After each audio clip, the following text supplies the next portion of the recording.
I video se namngai tawbada lai chakhidana pung idi lai che idi pung ahumuk lai che chalureba aduga momo ji wifi pu jade ngasi ki video se khatang thengak pasu jai mayam baroba jade ngasi anobu mukbang ama pura lae ini sajana hai che Assam gi akoi songi Assam kasar gi diloi khangamani si sajana se ade Manipur ichininaw na hangayaba na hamu aina hakum chagi badane Sajana se karino ai si ni che sajana se si iron bacharak tami Yongchak su jaure te morok leire aloo leire dugai khamen asinba sajana se maku aidi makak ka ga maku khoe ba se sajana se maku asang bado khoe maku na siga leire sajana se siga khara le haure aidi sajana se aidi akoi apamba gi dine Sajana se hawai da su hap na cha jai Chamthong da su hap pa cha jai dugegi akoi madrasan na di sambar da ka hap ne ba drum stick hai mare si sajana se asi ai phut pa da thum khatang hap kani thum do manung da changa di ne sajana gi manung da changa di jam hauri iron doi do sini sajana ai se sini khara le haure Sini Chamthong thong de sajana leire kobi manata be aloo dugai hawai mupi dugai beans to kuli hawai do maku chabi dune thonga ge nga ka si cham dire abe ne sem bane ba ai Chamthong se khang si ga phul le Chamthong da kari thakane je jengal ke Chamthong da thang na be ne tilaw amma laure de sing moro ga tekpam tangai khai doe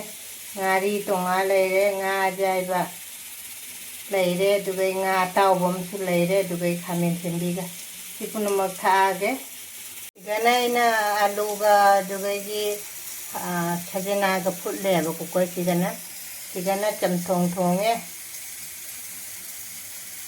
thonga ge aigi Chamthong se loire uji phadigom thakche lani jangan kam bathak te dai cham na di cham ba thong se na phadigom thakche la loire eromba su phutpa loire uji irola ge ingiseno mai ku wawa kari inga ga iron ge aigi aloo eromba se siga leire sige chumai na irola matung da sajana se Sajana ka Yongchak ka hap to me siga leire si je aloo eromba siga hap to bani uji sumaina irola matung da ngahak tingjal laga ngahak thamba chaba dis hawa di khwaw di mayam punamak ima indosa kaka ipal iche ibung ine inama punamak rekhana hannana khoramjari Hanadagi jengbirba ichinina punamaksu anauba jengbirba ichinina punamaksu icha imau isu punamaksu rekhana thagachari ngasi se idea ai video se namngai tawbada lai chakhidana pung idi lai che idi pung ahumuk lai che chalureba aduga momo ji wifi pu jade ngasi ki video se khatang thengak pasu jai mayam baroba jade ngasi anobu mukbang ama pura lae ngasi gi mukbang se ID request ki mathena ma jawri aigonda Chamthong ne Chamthong chabiro haiben Chamthong ga ametpa ga chabiro morok ametpa ga chabiro haiben ba adu morok ametpa dinatra aina sajana ga dugai gi aloo ga khamen asinba ga dugai Yongchak ka du hentak khoi che na hentak ka pire ba du hentak tu ne iron bani manam nuksi bana loire sine dugai sigana hawai thong bani ko mairong bi thong ba mairong bi dugai gi palo kabile hobado chuk chaw nai na kaino tawraga ne hape adugai duga asi ai iromba da jawra mina ngaro char jam haw mani ko da ngaro gi du se singa se si oire dugai gi thabi jawre de thumja pinga sukha jawri ko de ahamda lai gi se hana kalese Lai kalasi chak eromba dugai hawai thongba de Chamthong dugai thumjak pingari ꯗ ꯏꯁꯤꯡ ꯈꯔ ꯍꯥꯞꯁꯦ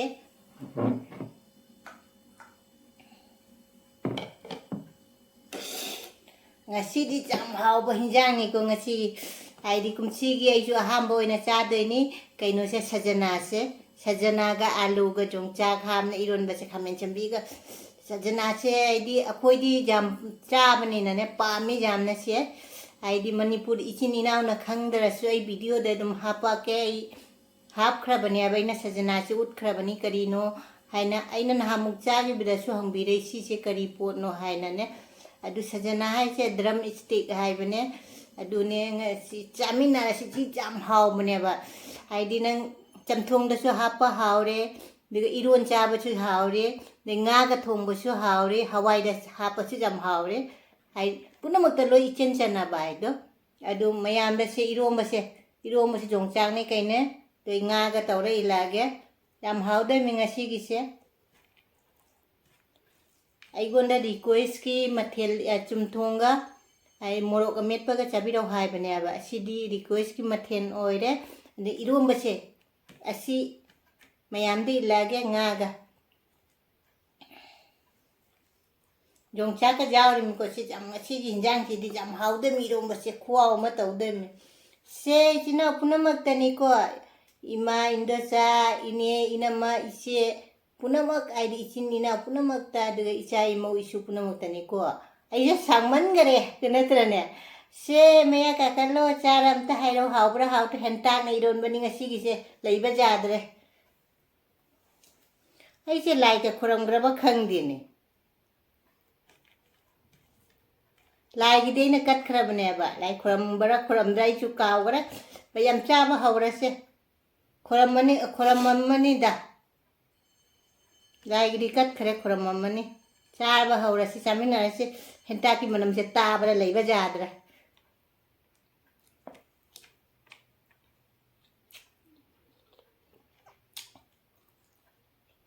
lai chu dik te lak ba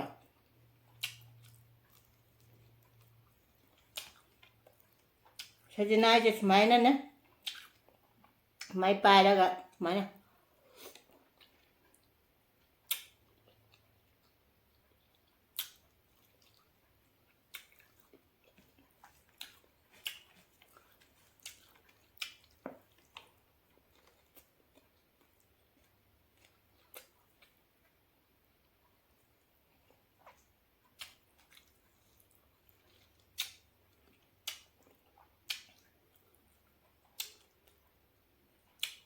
hawe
haure iromba se henta le ron ba se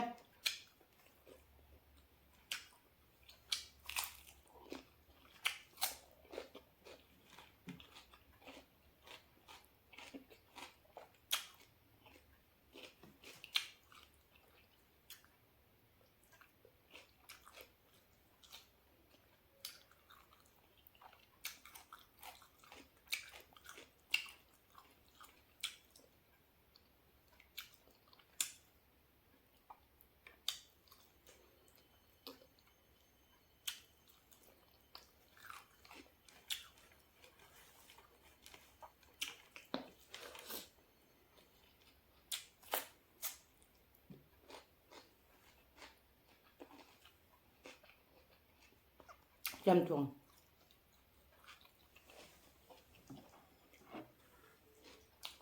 ไม่จัด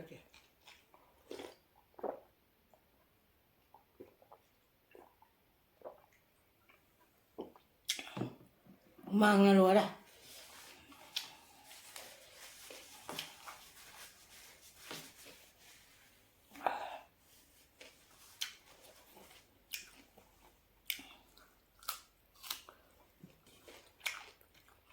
Sajanaให้จำหาวไปเนี่ยปะ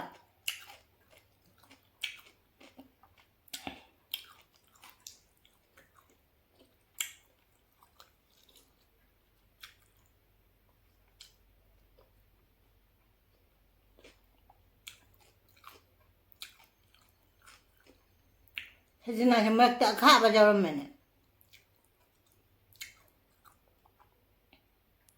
ngasi di Sajana kara pura ka sabji chon man para tawrug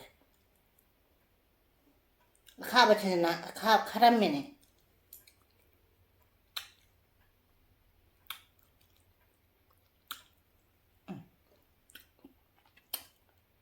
kharam me Sajana idu jam haw ba hinjang ne kharam me silok thok da jara silok thoge ai di ham cha ba du ga di kharam di ne खाब जरा में खाब जे Heidi corona खागी बेदना कुकाम ने सिगी कुकासेना कुकाम ने इरो मुचिदे हावबना Sajana खारे चिंजे केनुम तोरे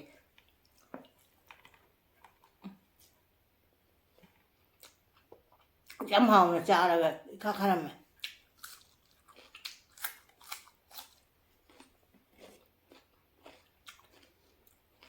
उनपानो ठोक तोरे बिरम में Tadi saya kali apa? Kita Sajana tang macam dia Sajana kerja makai lupa kontar saja hari.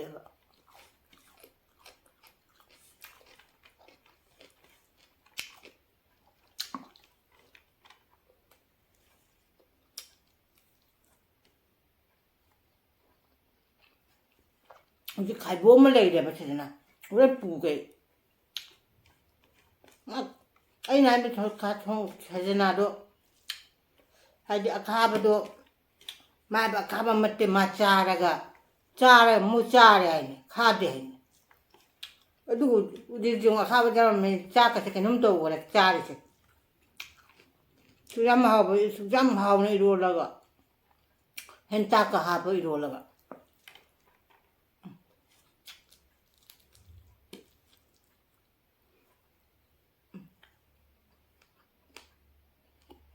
Nimna khagi bana khukam ne ba si Sajana khukha si de kalau numa kaino to bajane ngasi jam haw na chara ne na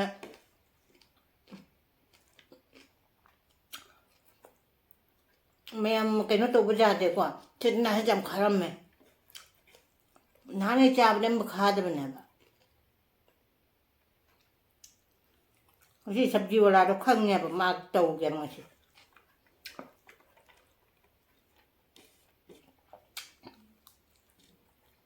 ma khada bi thale me ba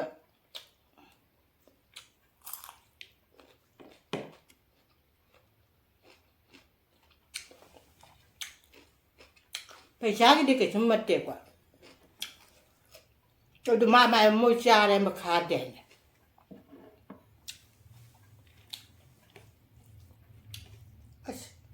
Chắc cái anh kem hồng là chân dây là khăn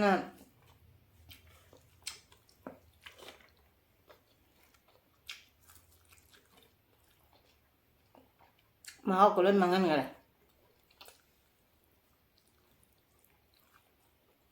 khá bài của cam này ham mà chăm để khá đấy cái này mà đúng là cái đúng xa đúng khá cái ấy chín này này 시가 저희 Chamthong 데서 Sajana 하필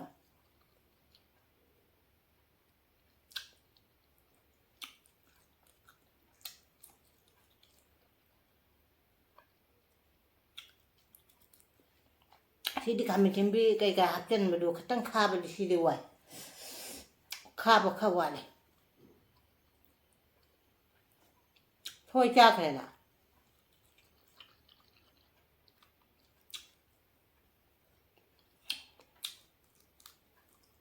mua này sẽ là cái chả nên là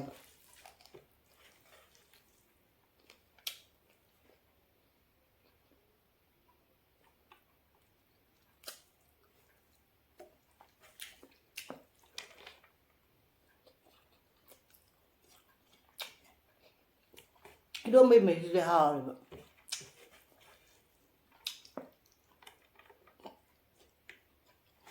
I see the need to chat there with Wi-Fi you can not out there. Like a little bit in it. Wi-Fi chat there.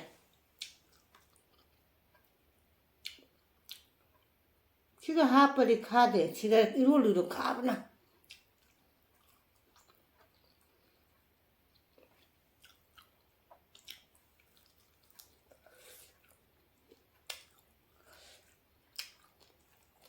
She put me, I'm got some tongue to the honey.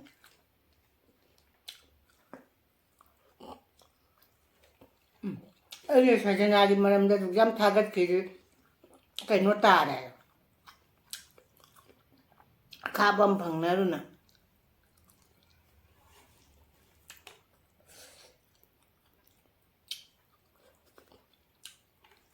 Chamthong cha thì Chamthong.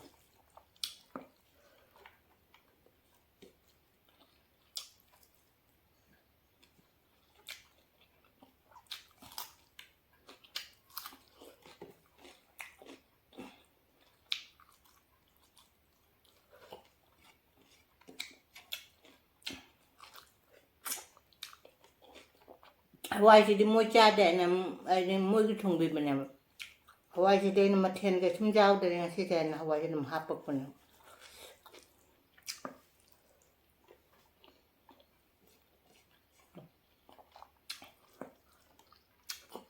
Eromba thì hành tác nó eromba lên nè.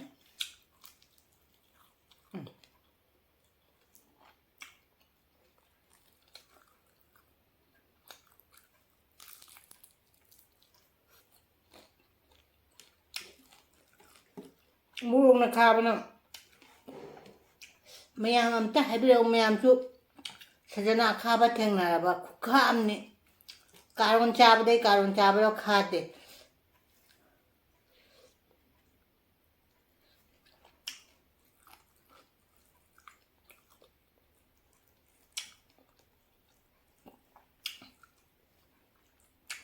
이런 맛이 돼 하우브나 맛이 돼. 왜 찾아나도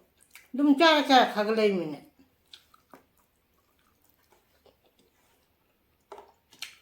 까론기 국화도나 국화함다 그래.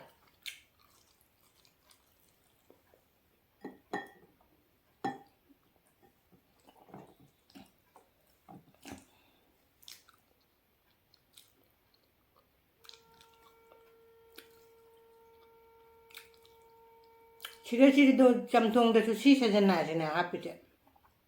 지가 카바카 와래. 시좀 짜자 이마 이rol리 같이나들 국카마.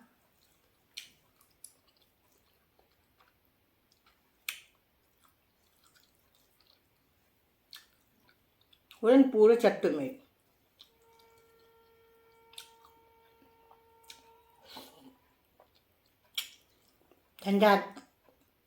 ठंडा the थोक पड़े ने ये पूरा नहीं पार पिरम ने माँ है बा खादे मुचारा जेंगे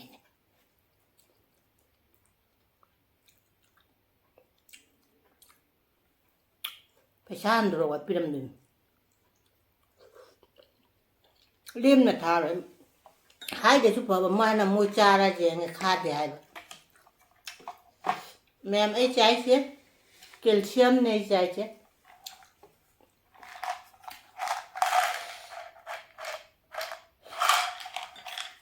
कैल्शियम की देखो नुपी की जाम मत होता है बा अभी कैसे फूड सप्लीमेंट नहीं चाहिए न्यूट्रीलाइट एम्बे की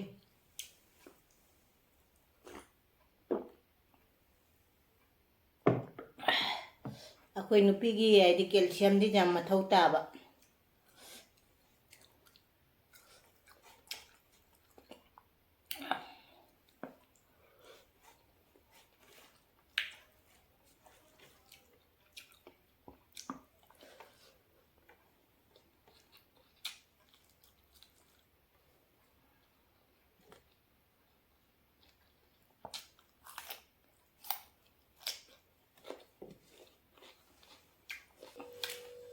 ꯌꯥꯝ ꯀꯩꯅꯣ ꯇꯧꯋꯦꯔ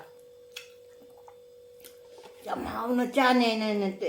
ꯏꯔꯣꯜꯂꯤꯁꯦ ꯍꯦꯟꯇꯥꯛ ꯈꯣꯏꯆꯦꯅ ꯄꯤꯕꯤꯔꯛꯄ ꯍꯦꯟꯇꯥꯛꯀ ꯇꯧꯅ ꯏꯔꯣꯜꯂꯒ ꯆꯥꯛꯇꯔꯥ ꯍꯥꯏꯕ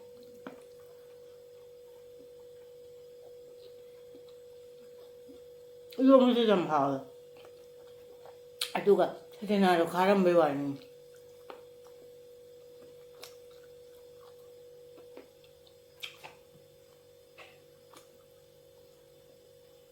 거긴 빨리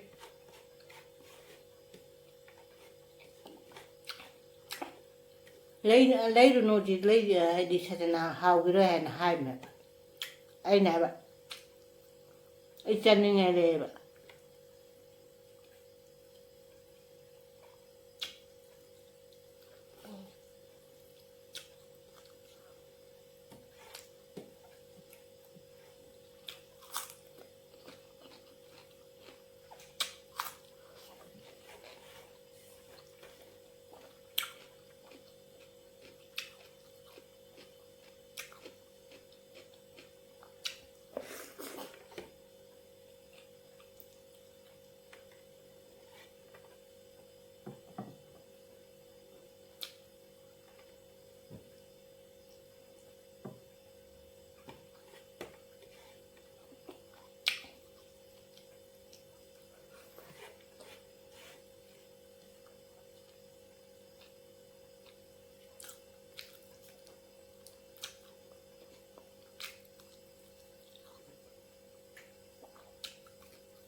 mẹ ai đi khu kha mồi cái cứ Sajana nó kha bên nè Sajana này nè hao ấy dầm hao đấy nè người chị Sajana chơi cái nó tàu bên này vậy đúc khai bom lấy đi ổn chơi là cái ổn thu được mi Sajana chơi nipa rồi ngang ngâm cái khai thì nó mai môi chai này Sajana chơi đúc kha nó lôi làm yêu mà chơi đúc cái người chị Sajana nó kha gì đó nó caro nó kha bắt nó ai đi cha bắt cái chim tàu đẹp Sajana kha vậy chơi cúc kha mồi đó mẹ đúc này lúc nè giang cái lôi lẻ hầu đây cha chụp đi cha cái đấy giang đi lẻ hầu đấy mayam ay guna kari chapi ra wai da mayam dum haipi ra o ano bai chini naw na ay video se jeng bi ra su nungsi video na subscribe like share nungsi comment da to bi ra mathang da ahaw ba ma thonga ge ahaw ba ma chang si di chiga tamme bye